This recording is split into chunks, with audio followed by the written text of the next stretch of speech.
I'd like to use this clip of Mark here to discuss the mechanics of hitting the outside pitch, especially hitting the outside pitch with authority. A lot of average batters now, they can have their timing set up and everything so that they can start the swing at a certain time and get the hands out and get the bat head out.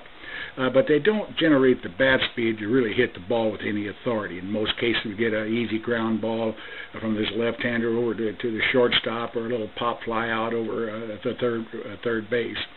But to really hit the ball with authority, like we see Mark here, requires the mechanics that generate early bat speed.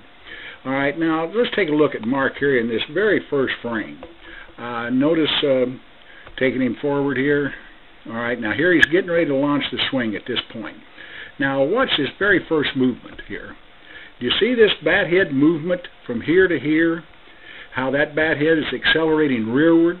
That is the key, and that requires a mechanic that I refer to as top hand torque, because it uses a different way of using the top hand, or in other words, in his case, his left hand, than you normally do.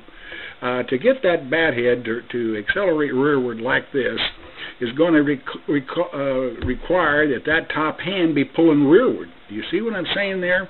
If the bat head is going to swing rearward, like we see here, he's got to be pulling rearward with the top hand to swing it back that way.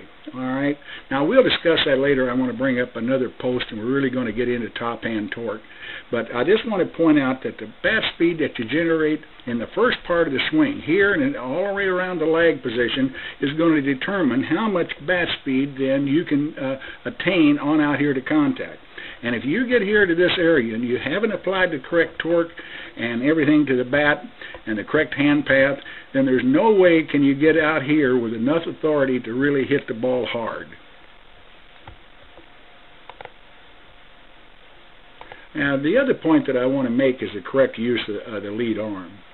Now, if we look at Mark here, I want you to notice that in this very first frame, he's already straightened out the arm. See the bend in the arm? It has already been straightened before he even really starts his hand path around. There's been a slight movement here, but now watch what happens by keeping that arm in a fixed position. In other words, where the elbow isn't extending or anything, it's already maintaining the same angle all the way around the contact. Now what that does is that creates a circular path now from here on around to swing that bat head with a pendulum effect. Now when you add that, the swinging effect of that pendulum to the torque that he's adding now with that backhand, that's how he's generating this tremendous bat speed. Now what we see in the average batter, too many times they will get up here with even a more bend in the elbow. Some of them call it boxed, almost 90 degrees.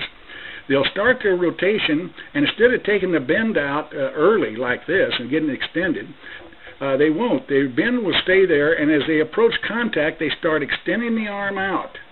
All right, as they extend the arm out like that, letting the elbow now flex outward from a bent position, that straightens out the hand path. They get very, very little pendulum effect, and therefore, regardless of how much torque they try to apply now with the backhand, there's no way can they really generate a maximum bat speed. It could be late, completely miss the ball, or hitting it off the end of the bat, and so forth.